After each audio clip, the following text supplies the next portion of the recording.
যদি প্রশ্ন কোনোভাবে ঘুরাই দেয় তুমি কিন্তু আটকায় যাবে ভাই। যদি ছবির প্রশ্ন শুধু সলভ করে যাও তুমি এখানে এসে আটকায় যাবা। তো নানা জিনিস তুমি যদি ভুল করে আসো তাহলে কিন্তু তোমার চান্স মিস হয়ে যাবে।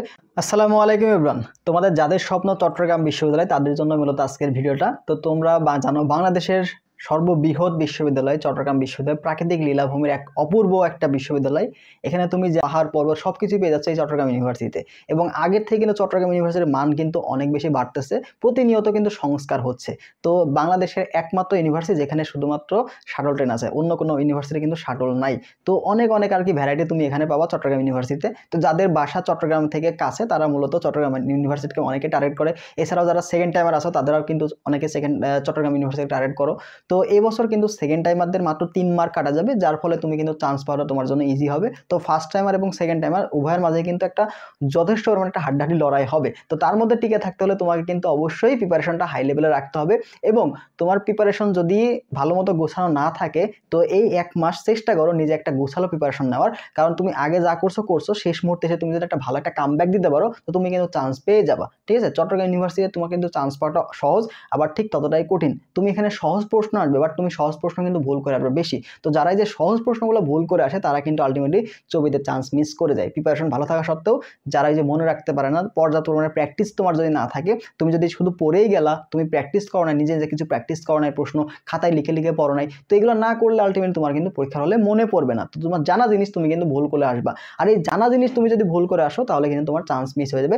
নট অনলি চট্টগ্রাম ইউনিভার্সিটি, সব ইউনিভার্সিটিতে তুমি যে জানা জিনিস ভুল করে আসো, সহজ জিনিসগুলো যদি ভুল করো তাহলে আলটিমেটলি তুমি চান্স মিস করবা। দেখো, তোমার সহজ জিনিস মিস হলে কিন্তু চান্স মিস ভাই, কঠিন জিনিস মিস হলে কিন্তু তোমার চান্স মিস হবে না। কারণ তোমার কাছে যেটা কঠিন লাগতেছে সবার কাছে প্রায় কঠিনই লাগবে। তো কঠিন প্রশ্নগুলো কিন্তু সবাই প্রায় স্কিপ করে, কিন্তু সহজ প্রশ্নগুলো কিন্তু স্কিপ করে না। তো সহজ প্রশ্ন তুমি স্কিপ করে দিলে আলটিমেটলি তুমি কিন্তু পিছিয়ে যাবা। ঠিক আছে, তো আসলে চলো আমরা দেখি। আমাদের কিন্তু হাতে আর একটা মাস আছে, ফেব্রুয়ারি মাস, তারপরে কিন্তু মার্চের 1 তারিখে তোমাদের কিন্তু চট্টগ্রাম ইউনিভার্সিটির ভর্তি পরীক্ষা, রোজার কিন্তু প্রথম দিন, তাই না? তো আমাদের হাতে কিন্তু আসলে মনে হচ্ছে 1 মাস অনেক সময়, কিন্তু আসলে কিন্তু এতটা সময় না।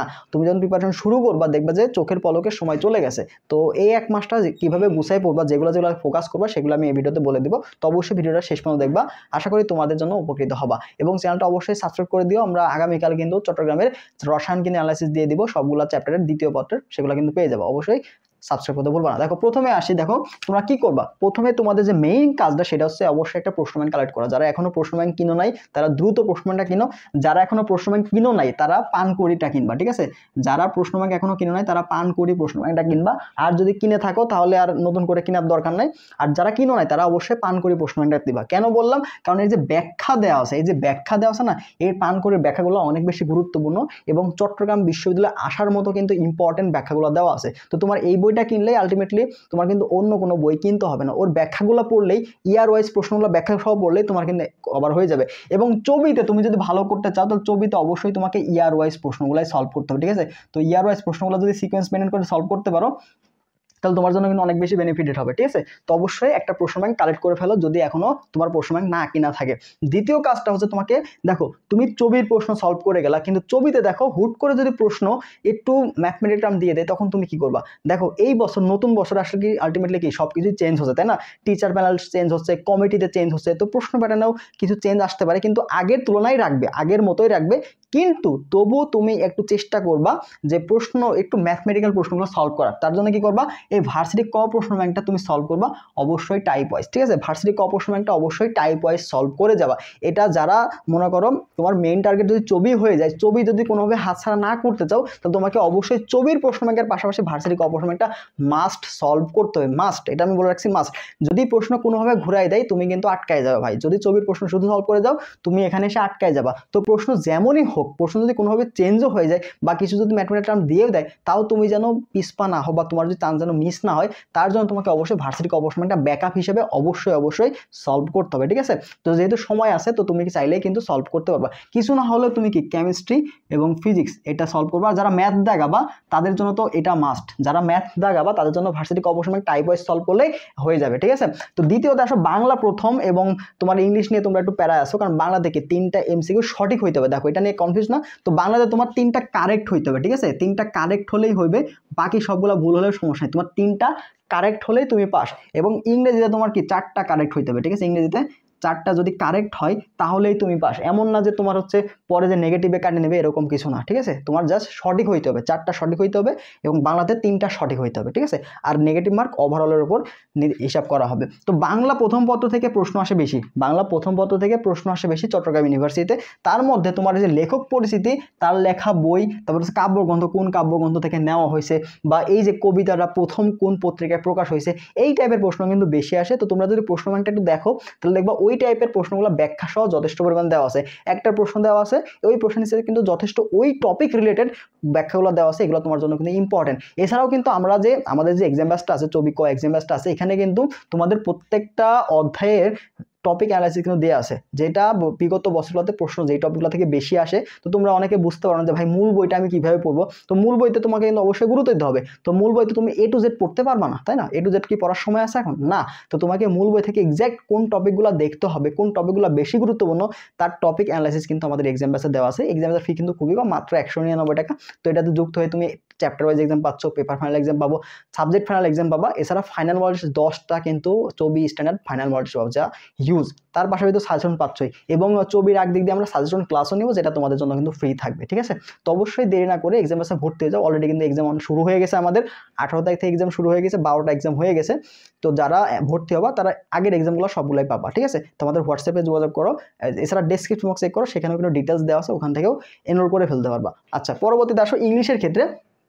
তো বাংলার ক্ষেত্রে তোমরা অবশ্যই প্রশ্ন ব্যাংকটা সলভ করবে, যে ব্যাখ্যাগুলো দেখলা, এবং বাংলা দ্বিতীয় পদে যে টপিক অ্যানালাইসিস আমরা দিয়েছি না, আমাদের প্লেলিস্ট সেকশনে যাও, ওখানে দেখবা টপিক অ্যানালাইসিস দেওয়া আছে বাংলা ইংলিশ। ওই টপিকগুলো জাস্ট একটা ব্যাকরণ বই থেকে, বাংলা যে 9-10 বইটা আছে না, 9-10 যে বাংলা ব্যাকরণ বই, এই বইটা থেকে প্র্যাকটিস করে ফেলো, তাহলে এনাফ হয়ে যাবে। এবার আসো ইংরেজির ক্ষেত্রে। তো ইংরেজির ক্ষেত্রে তোমার কি গ্রামার পার্টটাকে বেশি ফোকাস করবা, ঠিক আছে? গ্রামার পার্ট থেকে বেশি প্রশ্ন আসে, গ্রামার পার্ট থেকে সব আসে, ঠিক আছে? তো গ্রামার পার্টটা একটু ভালো করে দেখবা, আর যে সিনোনিম অ্যান্টোনিম এগুলো একটু দেখবা, কারণ এইগুলো আসলে কমন পড়বে না। সিনোনিম অ্যান্টোনিমগুলো তুমি কি করবা, সিনোনিম অ্যান্টোনিমগুলো, এই যে সিনোনিম যেগুলো তোমার মুখস্থ করতে হবে, ঠিক আছে? সিনোনিম অ্যান্টোনিম যেগুলো আছে, ভোকাবুলারি পার্টটা, এটা তোমরা কি চট্টগ্রামের কোশ্চেন ব্যাংকটা দিবা, আর ভার্সিটি কোশ্চেন ব্যাংকটা ভালো করে সলভ করো, ঠিক আছে? চট্টগ্রাম এবং বিভিন্ন ভার্সিটিতে আসা প্রশ্ন, চট্টগ্রাম ইউনিভার্সিটিতে যেগুলো আসছে, তার পাশাপাশি বিভিন্ন ইউনিভার্সিটি যে প্রশ্নগুলো আসছে সেগুলো একটু ভালো করে সলভ করবা। এবং রিসেন্ট মেডিকেলে আসা প্রশ্ন, রিসেন্ট মেডিকেলে আসা যে ভোকাবুলারি পার্টটা আছে, সিনোনিম অ্যান্টোনিম, এই টাইপের প্রশ্নগুলো এখান থেকে সলভ করে নিবা, ঠিক আছে?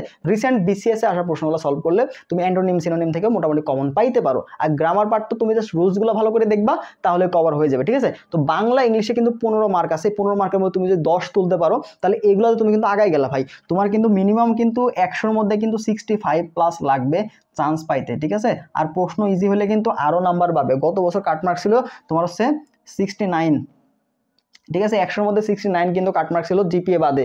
তাহলে তুমি বুঝতে পারছো এখানে কিন্তু যথেষ্ট পরিমাণে লড়া হয়ে থাকে, এবং নাম্বারও কিন্তু অনেক বেশি লাগে, কারণ কি প্রশ্ন সহজ হয়ে থাকে। যদি প্রশ্ন কঠিন হয় সেক্ষেত্রে মার্কটা কিন্তু কমবে। তো তোমাকে কিন্তু ওই ফাংফুং প্রিপারেশন নিয়ে লাভ নাই, নর্ভর প্রিপারেশন নিয়ে তুমি কিন্তু এখানে চান্স পাবা না, তুমি ওয়েটিং থেকেও চান্স পাবা না, তোমাকে ভালো মতো প্রিপারেশন নিতে হবে। তো শেষ মুহূর্তে এসে একটা গোছালো প্রিপারেশন নাও, ঠিক আছে? তো যেগুলো গ্যাপ আছে, গ্যাপগুলো ভালো করে পূরণ করার চেষ্টা করো, ঠিক আছে? আর আমাদের এক্সাম আছে ভর্তি হয়ে যে চ্যাপ্টার ওয়াইজ এক্সামগুলো আছে সেগুলো দাও, প্রশ্ন প্যাটার্ন বোঝার চেষ্টা করো, যে ছবিতে আসলে কেমন প্রশ্ন আসে আর তোমার গ্যাপটা কোথায় আছে, ঠিক আছে? তোমার কোন জায়গাতে কাজ করতে হবে, কোন জায়গায় বেশি বেশি পড়তে হবে, আর কোন টপিকগুলো বেশি বেশি গুরুত্বপূর্ণ, সেই টপিক অ্যানালাইসিস তো দেওয়া আছে। ওই টপিক অ্যানালাইসিস অনুযায়ী তুমি মূল বইটা ভালো করে ফোকাস করো, আর প্রশ্ন ব্যাংকের ব্যাখ্যাগুলো দেওয়া আছে এগুলো একটু ভালো করে সলভ করো। তুমি এখান থেকে দেখবে যে 90 থেকে 95% কমন পেয়ে যাবে, হুবহু কমন পেয়ে যাবে, টাইপ একদম হুবহু কমন।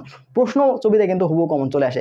ছবিতে বিগত সালের প্রশ্ন থেকে তুমি প্রায় 45 থেকে 50% প্রশ্ন কমন পাবা, বিগত সালের প্রশ্ন থেকে শুধুমাত্র। তুমি যে রিসেন্ট প্রশ্নগুলো সলভ করো, রিসেন্ট 5 বছরের প্রশ্ন সলভ করো, তুমি ওখান থেকে প্রশ্ন কমন পাবা, বুঝতে পারছো? রিসেন্ট 5 বছরের প্রশ্ন, মিনিমাম তোমরা 6 বছরের প্রশ্ন সলভ করবা, মিনিমাম 6 বছরের প্রশ্ন ভালো মতো সলভ করবা। আর যদি ভালো হয়, যদি পারো, তাহলে 10 বছরের প্রশ্ন ভালো করে সলভ করো, ঠিক আছে? 10 বছর প্রশ্ন সলভ করে তোমার আসলে সব টাইপের প্রশ্ন কভার হয়ে যাবে। যদি 10 বছর প্রশ্ন করো, তাহলে তোমার থিওরি পার্টও শেষ হয়ে যাবে, ম্যাথমেটিক্যাল টার্মও শেষ হয়ে যাবে। আর যারা ম্যাথ দেখাবা তারা ম্যাথের ভার্সিটি প্রশ্ন ব্যাংকটা দেখবা। আর ফিজিক্সের ক্ষেত্রে অবশ্যই কিন্তু ভার্সিটি প্রশ্ন ব্যাংকটা দেখবা, ঠিক আছে? ফিজিক্স কেমিস্ট্রির ক্ষেত্রে তোমার কিন্তু এটা দেখতে হবে ভাই, প্রশ্ন একটু ঘুরাই দিলে কিন্তু তাছাড়া তুমি ভুল করে আসবা, বুঝতে পারছো? তো নিজের রিস্ক না নিতে চাইলে এগুলো একটু কভার করে যায়, যেভাবে বললাম সেভাবে লাস্ট 1 মাস পরও ইনশাল্লাহ তোমার ছবিতে তুমি টপ করতে পারো। শুধু চান্স হবে না, শুধু টপ করতে পারো। রেগুলার মেনটেন করে পড়াশোনা করো, রেগুলার প্রিপারেশন নাও, রেগুলার রেগুলার পরীক্ষা দেওয়ার চেষ্টা করো, নিজের গ্যাপটা বোঝার চেষ্টা করো, এভাবে আগাও, একটা সিকোয়েন্স মেনটেন করে আগাও, রুটিন মাফিক আগাও, দেখবে যে তোমার কিন্তু পড়াটা অনেক গোছালো হয়ে গেছে। আর গোছালো পড়াশোনা কিন্তু ভাই এখন অনেক বেশি দরকার, ঠিক আছে? অগোছালো পড়াশোনা করে কিন্তু আলটিমেটলি কোথাও ভালো করা যায় না।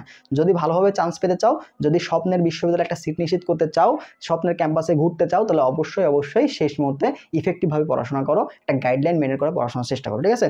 তো এই ছিল মতো আজকের ভিডিওটা। যদি কোনো কিছু জানার থাকে সেটা অবশ্যই কমেন্ট বক্সে জানাবো, আমি সেখানে রিপ্লাই দেওয়ার চেষ্টা করব। আমাদের টেলিগ্রাম গ্রুপে তুমি যুক্ত হয়ে পরবর্তী সকল আপডেট কিন্তু পেয়ে যাবা। তো আমাদের টেলিগ্রাম গ্রুপ ডিসক্রিপশন বক্সে এবং কমেন্ট বক্সে দেওয়া থাকবে, সেখান থেকে যুক্ত হয়ে যাও, ঠিক আছে? আল্লাহ হাফেজ, দেখা হবে পরবর্তী ভিডিওতে।